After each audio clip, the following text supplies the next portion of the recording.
오늘의 말씀 마태복음 26장 26절에서부터 28절 말씀 봉독하겠습니다. 마태복음 26장 26절로부터 봉독합니다.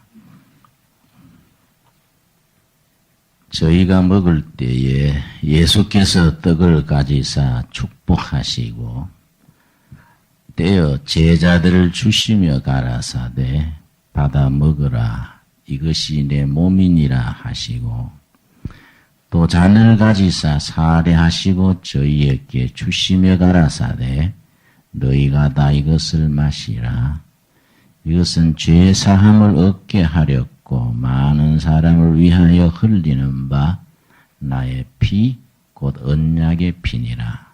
28절 같이 읽겠습니다. 이것은 죄 사함을 얻게 하려고 많은 사람을 위하여 흘리는 바 나의 피 곧 언약의 피니라.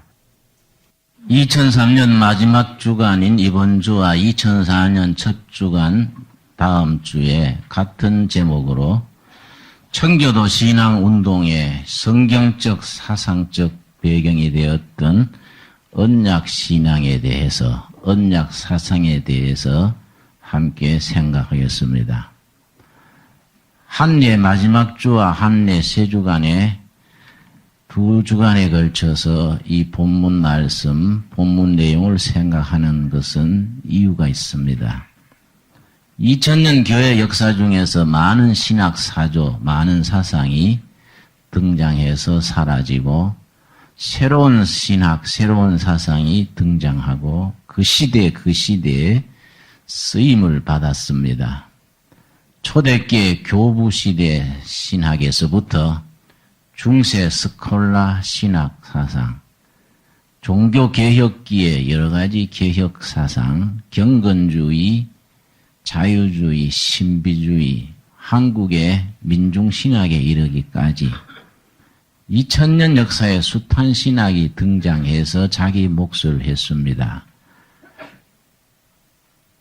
이번 주와 다음 주에 우리가 살피는 경건운동으로서의 언약신학은 영국 사회를 개혁시키고 미국을 건국하는 성경적인 사상적인 기초가 되었던 성경적인 사상입니다. 제가 볼 때 우리 한국 현실, 한국 교회와 우리 사회에 이런 흐름의 사상과 신앙이 대단히 적합하다고 생각을 합니다. 서점에 가면은 청교도 언약 사상, 개혁운동의 힘이라는 제목의 책이 있습니다. 내가 이번 주간 동안에 출판사에 얘기해서 한 200여 권 갖다 놓겠습니다. 다음 주간에 꼭 여러분들이 구입하셔서 좀 더 깊이 읽고 도움을 받을 수 있게 되기를 바랍니다. 언약신앙이라는 것은 성경 전체를 관통하는 우리 구원과 현실 개혁과 미래의 비전을 주는 아주 중요한 신학, 중요한 사상의 기초가 됩니다. 성경의 언약이란 말이 맨 처음 나오는 것은 하나님께서 노아와 맺은 언약에서부터 시작됩니다. 창세기 6장 18절을 보겠습니다. 창세기 6장 18절입니다. 성경상에 첫 번째로 언약이란 말이 등장을 합니다. 창세기 6장 17절을 제가 읽습니다. 하나님께서 그 당대 죄 많은 세상을 물로 심판하실 때에 노아의 가정만 남기시고 노아의 가정과 언약을 맺으셨습니다. 6장 17절 내가 홍수를 땅에 일으켜 무릇 생명의 기식 있는 육체를 천하에서 멸절하리니 땅에 있는 자가 다 죽으리라. 그러나 너와는 내가 뭐입니까? 내 언약. 성경의 맨 첫 번째 등장합니다. 내 언약을 세우리니 너는 너 아들들과 너 아내와 너 자부들과 함께 그 방주로 들어가고, 이 방주란 말하고 모세가 나일강에서 광주리에 담았던 광주리하고 히브리 단어가 같은 단어입니다. 신약에 와서는 교회로 연결이 됩니다.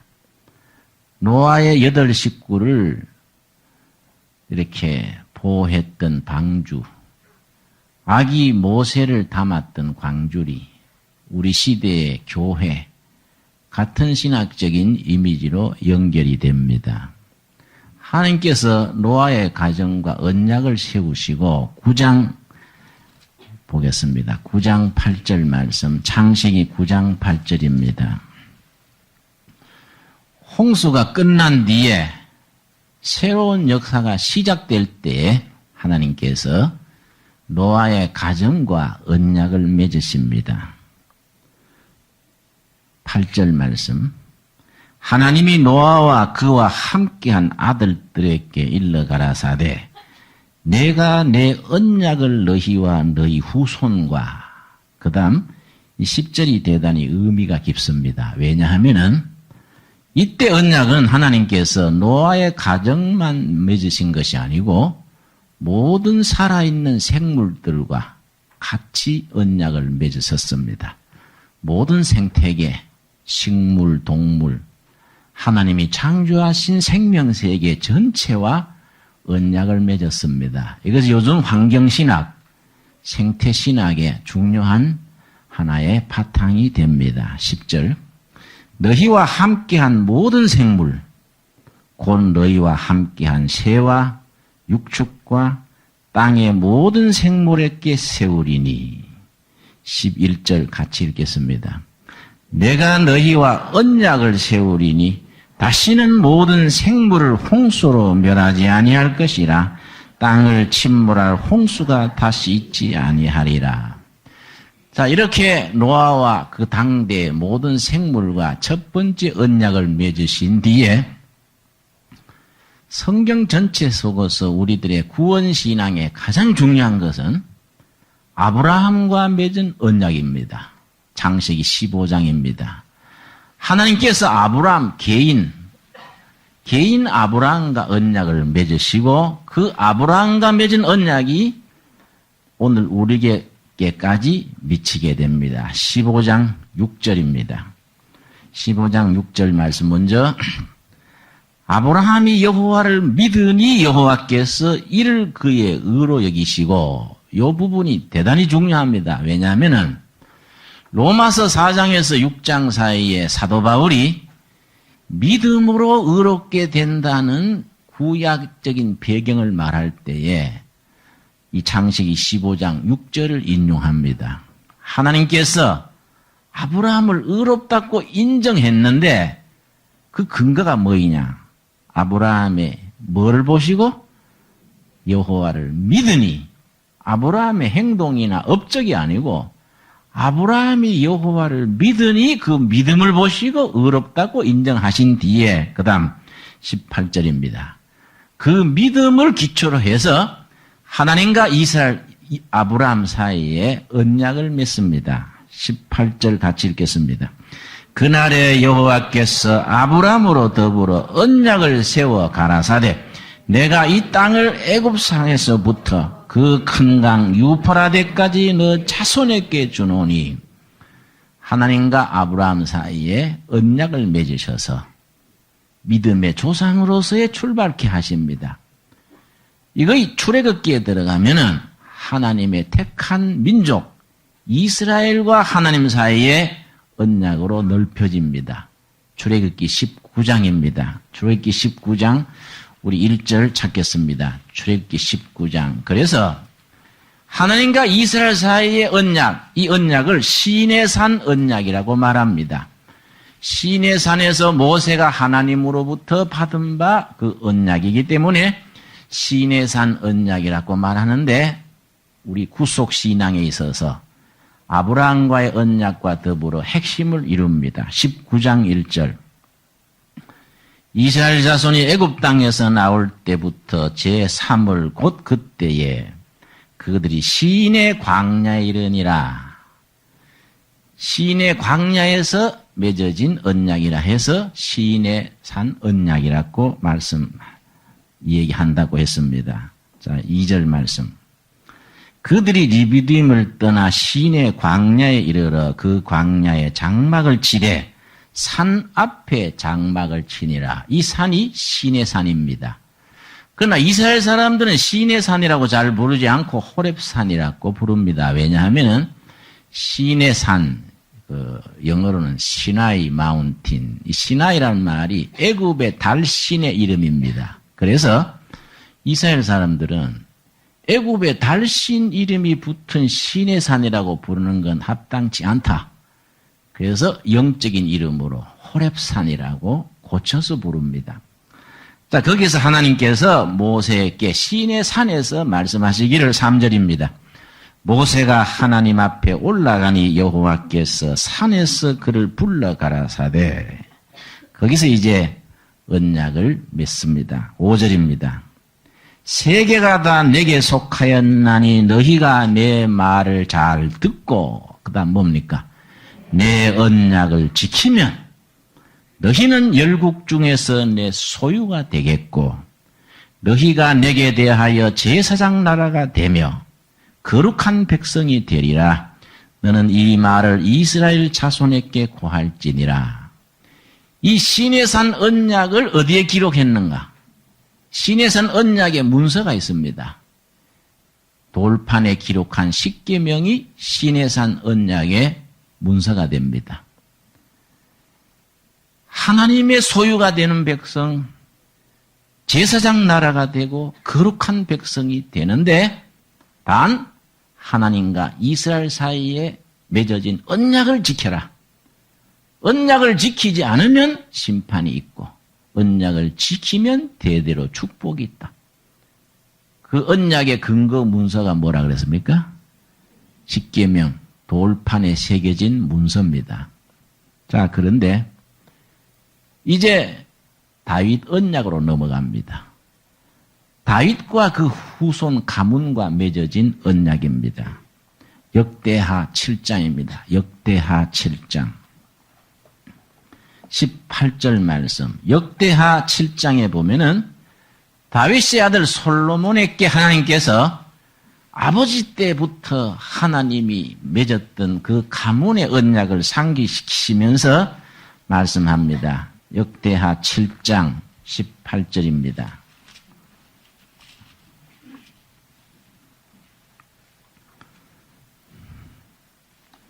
자, 7장 17절 내가 읽겠습니다.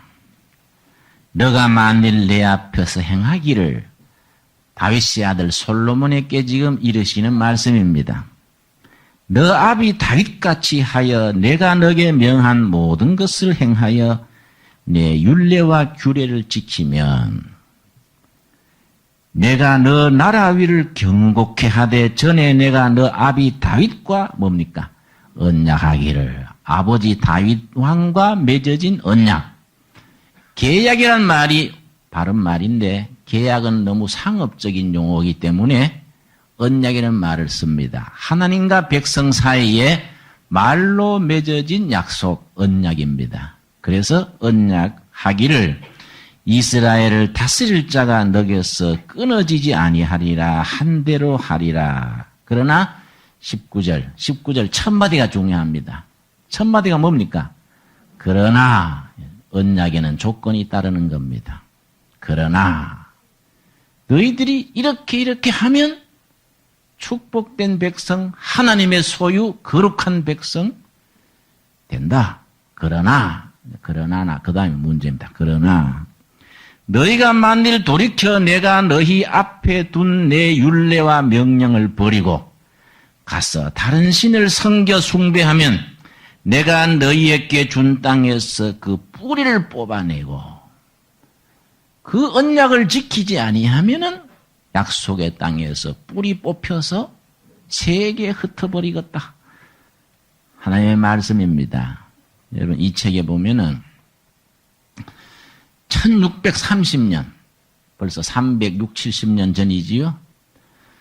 1630년에 영국의 푸리탄 청교도들이 영국 국교회가 탄압을 했습니다. 개신교 운동, 칼빈주의를 바탕으로 하는 이 청교도 신앙의 언약 신학을 중심으로 하는 청교도 운동을 핍박을 하니까 1630년에 청교들 1000여 명이 나무배를 타고 대서양을 건너서 미국으로 신앙의 자유를 찾아서 옮겨갑니다. 그때 그 지도자가 배에서 지금 하는 말이 여기 적혀 있습니다. 배 위에서. 왜 심각하냐면은 1000명이 탔는 나무배가 과연 미국에 도착할지 못할지 그 나무배란 게 보잘것없지 않습니까? 이거는 대서양의 고기밥이 되기가 십상이란 말이지요. 그때 지도자가 존 윈스로 목사인데 언약 신앙을 지금 말합니다. 뭐라고 했냐면은 우리는 하나님과 언약에 들어간다. 언약을 말하는 겁니다. 우리는 하나님으로부터 사명을 받았다. 미국 땅에 들어가서 언약에 입각한 새 나라, 새 사회를 건설하겠다는 미션, 사명을 말하는 겁니다. 하나님께서 우리의 목표 위에 하나님께서 행동을 취할 것이다. 우리는 하나님으로부터 축복과 저주를 구했다. 이게 중요한 겁니다. 미국 땅에 가서 언약 신앙 위에서 바로 살면 새 땅의 새 역사를 축복하실 것이고 언약 신앙을 깨뜨리고 불순종하면은 하나님께서 우리한테 저주를 내려 주시옵소서. 지금 그 얘기하는 겁니다. 이제 하나님께서 우리를 기쁘게 들으시고 우리가 원하는 곳으로 안전하게 인도하신다면 이건 하나님 쪽에서 지켜야 될 약속입니다. 하나님이 대서양 항복판에 있는 우리를 미국 땅에 안전하게 이끌어 주셔서 거기에 상륙하게 해 주신다면 이건 하나님의 책임이에요. 그 다음 우리 책임이 있다. 미국 땅에서 우리가 언약 신앙대로 우리는 바른 역사, 바른 나라를 세우겠습니다. 그래서 언약 신앙에는 세 가지가 있습니다. 개인의 언약 신앙, 교회와 하나님 사이에 맺어지는 교회 언약. 첫째는 개인 언약, 둘째는 교회 언약, 셋째는 그 사회, 그 국가가 하나님과 맺어지는 언약, 사회 언약입니다. 첫째는 무슨 언약이라고요? 개인 언약. 두 번째는 교회 언약. 세 번째 사회 언약. 이 합쳐져서 언약 신앙인데 영국을 개혁시키고 미국을 건국했는 성경적인 사상적인 기초가 됩니다. 우리 한국에는 그동안에 몇십 년 동안 개혁 얘기를 해왔는데 이게 잘 안 돼요.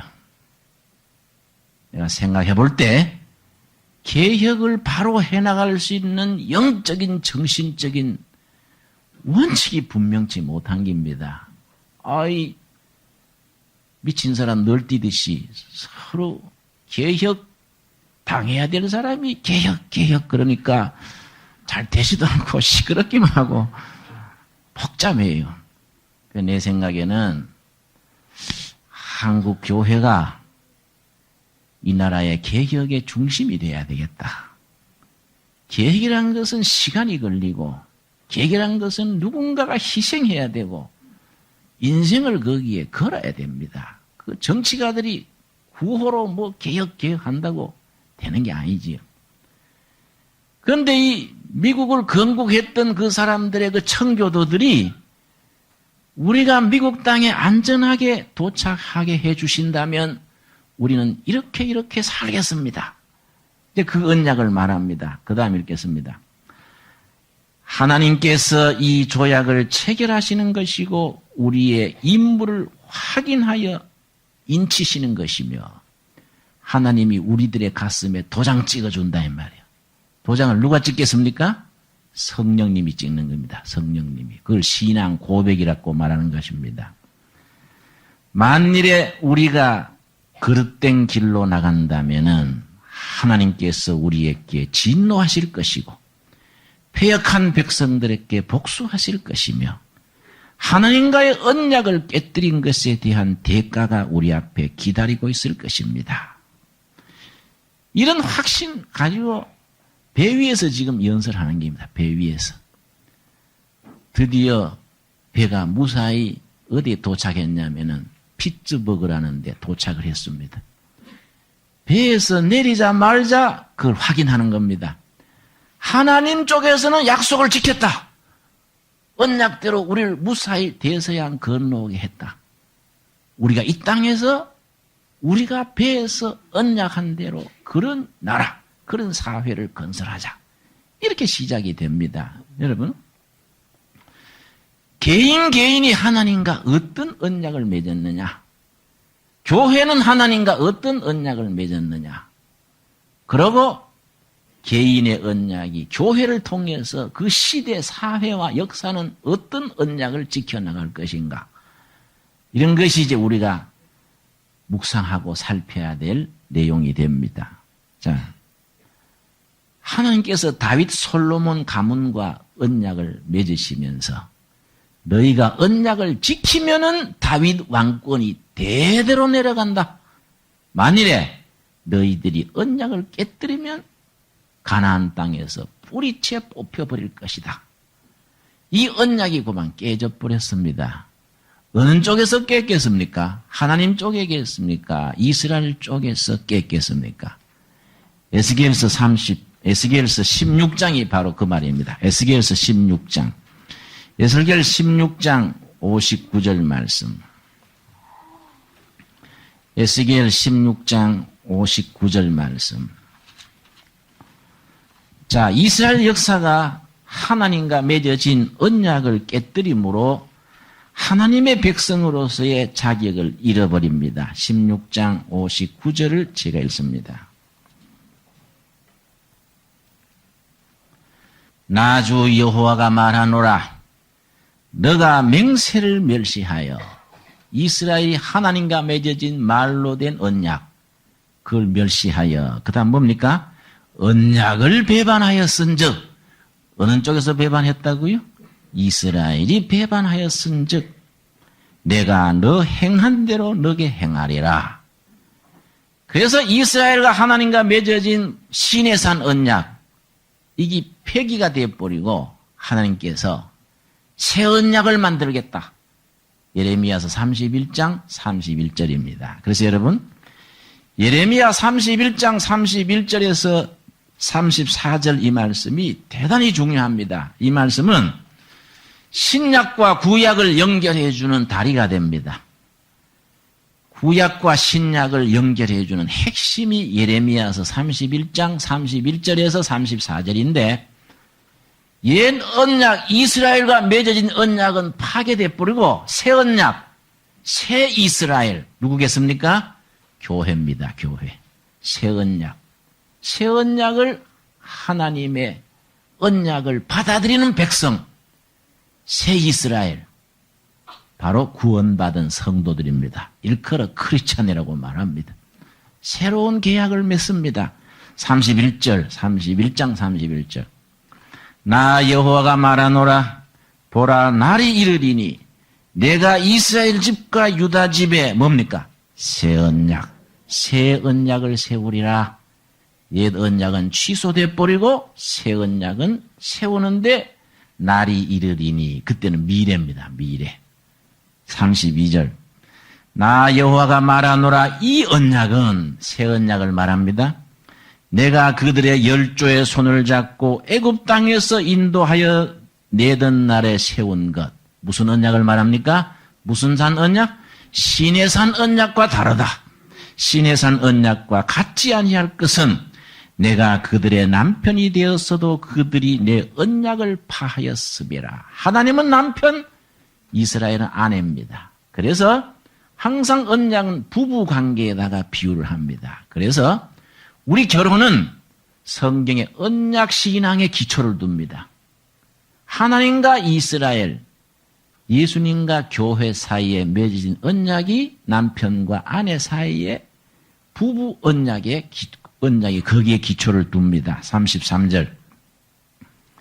나 여호와가 말하노라. 그러나 그날 후에 내가 이스라엘 집에 세울 언약은 이러하니 곧 내가 나의 법을 그들의 어디에 둡니까? 속에 두며 그 마음에 기록하여. 옛 언약은 어디에 기록했습니까? 돌판에, 시내산에서 돌판에 기록했는데 새 언약은 어디 기록한다고요? 마음판에. 누가 기록합니까? 성령님이. 그걸 신앙 고백이라고 말합니다. 신앙 고백. 그래서 우리가 세례 받을 때 사도신경 신앙 고백을 해보세요. 전능하사 아멘 끝나면 그대로 믿습니까? 예, 세례 받는 자격이 되는 겁니다. 좀 생각해보고요. 그러면 미뤄야 되지요. 미뤄야 되지요. 자, 33절 그 중요합니다. 그들의 속에 두며 그 마음에 기록하여 나는 그들의 하나님이 되고 그들은 내 백성이 되리라. 그런데 34절에 새 언약, 마음판에 기록한 새 언약의 핵심이 뭐인가? 34절에 지적합니다. 34절. 그들이 다시는 각기 이웃과 형제를 가리켜 이르기를 너희는 여호와를 알라 하지 아니하리니 이는 작은 자로부터 큰 자까지 다 나를 알미니라. 누가 알게 해주시느냐? 성령님이 알게 해주셔서 안다는 겁니다. 내가 그들의 뭐를 사하고? 죄악을 사하고. 언약의 주인 대신 하나님을 모시기 전에 허물과 죄를 없던 것으로 내가 한다 이것이. 그들의 죄악을 사하고 다시는 그 죄를 기억지 아니하리라. 여호와의 말이니라. 새 언약을 선포하셨는데 언제 성취가 되는가? 마태복음 26장 26절입니다. 오늘 이건 본문 말씀입니다. 마태복음 26장 26절 말씀. 아까 말씀드린 대로 영국 사회를 개혁하고 미국을 건국했던 기본이 되는 청교도 신앙운동으로서의 언약 사상이 지금 성경의 언약 신앙의 기초를 두는데 그게 성취되는 핵심이 마태복음 26장 26절 제가 읽습니다. 저희가 먹을 때 예수께서 떡을 가지사 축복하시고 떼어 제자들을 주시며 가라사대 받아 먹으라 이것이 내 몸이니라 하시고 또 잔을 가지사 사례하시고 저희에게 주시며 가라사대 너희가 다 이것을 마시라. 이것은 죄 사함을 얻게 하려고. 아까 예레미야 31장 34절에 새 언약의 핵심이 뭐라 그랬습니까? 허물과 죄를 없던 걸로 용서하겠다. 바로 그 말이지요. 이것은 죄 사함을 얻게 하렵고 많은 사람을 위하여 흘리는 바 나의 피 곧 무슨 피입니까? 언약의 피. 아브라함 때로부터 시내산 다윗 솔로몬 거쳐서 내려온 그 언약의 성취가 내가 십자가에서 흘리는 피, 그 피가 이 언약의 피다. 이 피를 신앙 고백으로 받아들이고 아멘하고 접수하는 사람. 하나님의 백성이 되고 거룩한 나라의 시민이 된다. 근데 그 피입니다. 그 피. 그래서 성찬식이 중요합니다. 성찬식. 초대교회에서는 모일 때마다 성찬식을 올리면서 떡을 떼고 잔을 나누었습니다. 그 언약의 피, 그 구속의 신앙을 모일 때마다 기념한 겁니다. 사도행전 2장에 기록이 됩니다. 사도행전 2장 1절 보겠습니다. 자, 사도행전 2장 1절에 오순절 성령 충만함으로 교회가 시작이 됐습니다. 성탄절은 12월 25일이지만은 교회 생일, 예수님의 생일은 12월 25일이지만은 교회 생일은 오순절이 교회 생일입니다. 12장 1절. 오순절 날이 이미 이름에 저희가 다 같이 한 곳에 모였더니 호련히 하늘로부터 오순절 성령이 임함으로써 교회가 시작이 됐는데 교회가 시작이 되자마자 성도들이 모일 때마다 뭘 했는가? 42절입니다. 사도행전 2장 42절. 저희가 사도의 가르침을 받아 서로 교제하며 뭐이지요? 떡을 떼며. 떡 뗀 게 뭡니까? 간식 나누는 걸 말한 게 아닙니다. 떡을 떼며 잔을 나누고 무슨 피? 언약의 피. 언약의 피에 대한 신앙 고백으로 모일 때마다 떡을 떼고 잔을 나누고 신앙 고백을 재확인하는 겁니다. 떡을 떼며 기도하기를 전혀 힘쓰니라. 이런 언약 신앙의 핵심에 대해서 히브리서에서 딱 요약해서 정리합니다. 히브리서 9장입니다. 9장 11절에서 15절까지. 히브리서 9장 11절. 여러분 히브리서 9장 11절에서 15절까지를 읽으시고 이해가 탁 되고 아멘으로 신앙 고백이 되어지면 신앙이 상당한 수준입니다. 제대로 된 신앙입니다. 제대로 이제 신앙의 기초가 잡혔습니다. 읽고 가물가물하고 뭔지 헤매면 아직은 한참 더 우리가 공부를 하고 우리가 영적인 기초를 쌓아야 되지요. 히브리서 9장 11절 말씀. 11절 제가 읽습니다.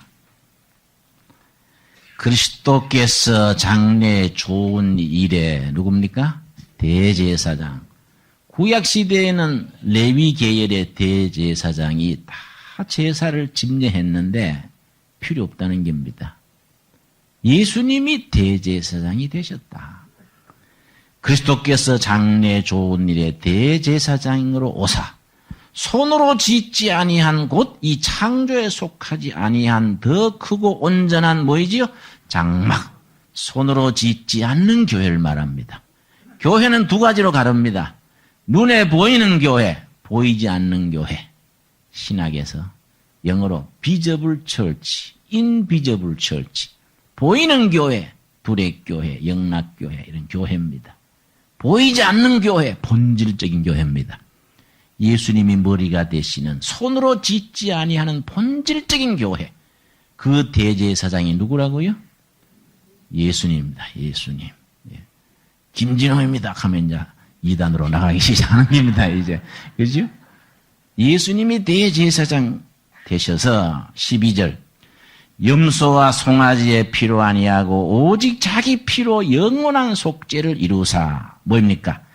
단번에 성소에 들어갔었느니라. 성소에 들어갔다는 말은 옛날엔 대제사장만 들어갔는데 이번에는 누구든지 대제사장 대신 예수님에게 줄 서는 사람은 거침없이 들어간다.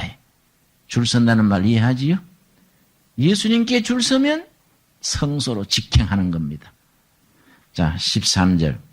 염소와 송아지의 피와 및 암송아지의 죄로 부정한 자에게 뿌려 그 육체를 정결케 하여 거룩케 하거든. 14절. 구약시대는 염소 잡고 소 잡아서 제사 지내서 그때마다 죄를 씻었는데 14절 첫마디가 뭡니까? 하물며. 애들이 그러지요? 애들 말로. 두 말하면 숨가쁘제. 응? 두 말할 게 뭐 있냐? 말할 거 없어. 하물며. 염소, 송아지, 비둘기도 죄 씻는 제사에 쓰임 받았는데 두말할 거 뭐 있냐? 14절. 영원하신 성령으로 말미암아 흠없는 자기 피를 하나님께 드린 누구 피? 그리스도의 피. 마태복음에서는 무슨 피지요? 언약의 피. 그리스도의 피가 어찌 너희 양심으로 죽은 행실에서 깨끗하게 하고 살아계신 하나님을 섬기게 못하겠느냐? 예수님의 피, 언약의 피는 우리를 죄 씻어주시고 구원하게 하시고 우리를 하나님의 자녀가 되게 하는 파워가 있다. 있고도 남는다. 15절이 결론이죠. 15절. 15절을 우리가 확실하게 이해를 해야 됩니다. 이를 인하여 그는 뭡니까? 새 언약. 예레미야서 31장에서 말했던 새 언약. 마음판에 성경께서 기록한 새 언약. 새 언약의 중보니, 중보란 말이에요. 줄을 칩시다. 영어로 미디에이터, 복덕방입니다. 복덕방. 하나님과 우리 사이에 중개 역할을 했는 중보자, 복덕방 노릇했습니다. 복덕방 노릇했는데 그 핵심이 십자가에 피 흘려서 복덕방을 여신 겁니다. 이해갑니까? 중보자 예수 그리스도. 새 언약의 중보자. 중보니 이는 첫 언약 때에 범한 죄를 속하렸고 첫 언약. 출애굽기 19장에서 말하는 무슨 언약? 시내산 언약 때 십계명에 기록했던 그 언약. 그때에 범한 죄를 속하려고 주구사 부르심을 입은 자로 하여금 영원한 기업의 약속을 얻게 하려 하심이니라. 여러분 15절 우리 한번 같이 뜻을 생각하면서 같이 읽겠습니다. 이를 인하여 그는 새 언약의 중보니 이는 첫 언약 때에 범한 죄를 속하려고 주고사 부르심을 입은 자로 하여금 영원한 기업의 약속을 얻게 하려 하심이니라. 아멘이 됩니까? 성경 자꾸 찾으니까 고롭습니까? 이게 우리 신앙의 핵심입니다. 핵심. 언약 신앙의 핵심입니다. 자, 그러면 이 언약 신앙이 2000년 교회 역사에 어떻게 우리가 영향을 미쳐왔는가? 한국적인 현실에서 우리가 어떻게 이것을 2004년도에 신앙생활에 적용해야 할 것인가? 우리 다음 주에 우리가 같이 생각하도록 하겠습니다. 기도하겠습니다. 주님 은혜를 감사드립니다. 주님께서 언약의 피로 우리를 구속하시고 저희로 하나님의 백성, 거룩한 백성, 하나님의 소유가 되는 우리로 세우셨음을 감사드립니다. 우리가 그렇게 얻은 바 생명의 신앙을 언약을 지킴으로써 축복에 나아가게 하옵소서. 이 나라와 이 백성들이 하나님과 언약을 맺어 새 역사, 새로운 정치, 새로운 교육, 새로운 시대를 열어나가게 하옵시고 그 일에 우리 성도들이 교회가 앞장서서 쓰임받게 하옵소서. 예수님 이름 받들어 기도드렸사옵나이다. 아멘.